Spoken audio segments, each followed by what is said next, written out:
Hi guys, I'm going to read chapter 3 today. It's called Never Up to Me. Leaning against the wall in the hallway, I stay quiet. Some little kids walk by, reminding me that I'm in 6th grade, the highest grade in the school, but I feel like a baby. Allie, do you have anything to say? Mrs. Silver asks. I'm afraid to open my mouth because sometimes things just come out that get me in more trouble. Finally, she suggests we go to her office. I sit in the principal's office staring out the window, silent. I wonder what it would be like to be able to relax at school and not have to worry every second of every minute. I wish I had my sketchbook of impossible things. It's the only thing that makes me feel like I'm not a waste of space. I like to watch the pictures in my head become real in my book. My recent favorite is a snowman that works in a furnace factory. And then I decide that the craziest, strangest, most unbelievable thing I could ever draw is me doing something right. Mrs. Silver's sigh brings me back to reality. Between last year and this year, you've been here for less than 5 months, Allie, and you've been to visit me far too much. You need to make some changes, she says. I sit silent. It's up to you. It's not up to me. It's never been up to me. Mrs. Silver's talking is like background noise, like the radio in the car. I don't have any words to explain. It was a mistake, and I'm ashamed, and I don't feel like sharing that with her. She takes a breath. Did you think it would be funny? I shake my head. Did you want to hurt her? I look up quick. No, I wouldn't hurt her. And I wonder what I've wondered before. Should I just tell her? It's like my chair is over a trapdoor and there's a button to drop myself. I want to, but I'm afraid. I look up at her, looking at me all disappointed again. And I think there's no use. They already think I'm a pain, so why add dumb to their list? It's not like they can help anyway. How can you cure dumb? And so I look out the window again, remind my mouth to keep shut. I've learned from the 7 different schools I've been to that it's better to stay quiet, never argue unless I really have to.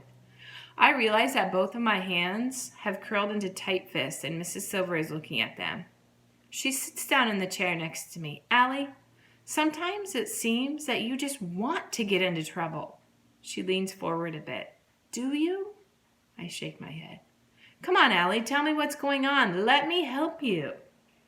I look at her quick and then away. I mumble, no one can help me.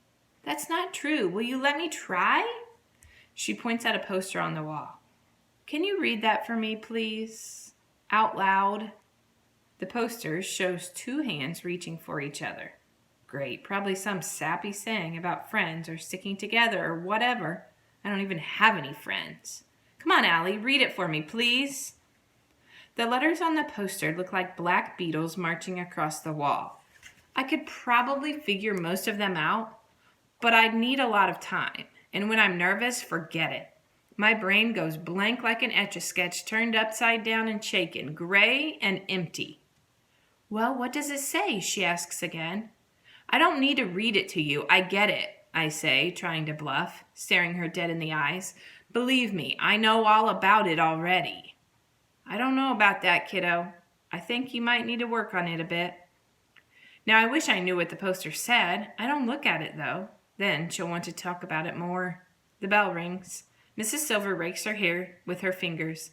Allie, I don't know if you thought the card would be funny, or if you are upset that Mrs. Hall's leaving, or what. But it feels like you've crossed a line this time. I imagine myself crossing the finish line, my body breaking the bright red ribbon, the crowd cheering as confetti spins through the air, but I know this is not what she means. As of Monday, your new teacher will be Mr. Daniels. Let's try to avoid any negative consequences, okay? I think about how me avoiding consequences would be like the rain avoiding the sky. She waves me out, and as I stand, I look at that poster again. I wish I knew what it was I should learn, because I know that I should know a lot more than I do. She sighs as I leave her office, and I know she's tired of me. Even I'm tired of me. As I run from the office, the hallways are filling with kids. I head back to my classroom to apologize to Mrs. Hall before the buses leave. I run up behind her, tap her on the shoulder. When she turns and looks at me, her face goes sad before straightening out. I stand there thinking how sorry I am, hoping she doesn't think I'd wish anything bad on her baby. But I can't find the words. My mind does the Etch-a-Sketch thing. Blank. "What is it, Allie?" she finally asks. She puts her hands on her big belly like she needs to protect her baby. I turn and run out of the room, down the hall and out the front door. The buses are pulling away without me. But that's the way it should be, I guess. I deserve to walk all that long way and all by myself. The next chapter is called Bird in a Cage. We will read that one tomorrow. Bye, guys.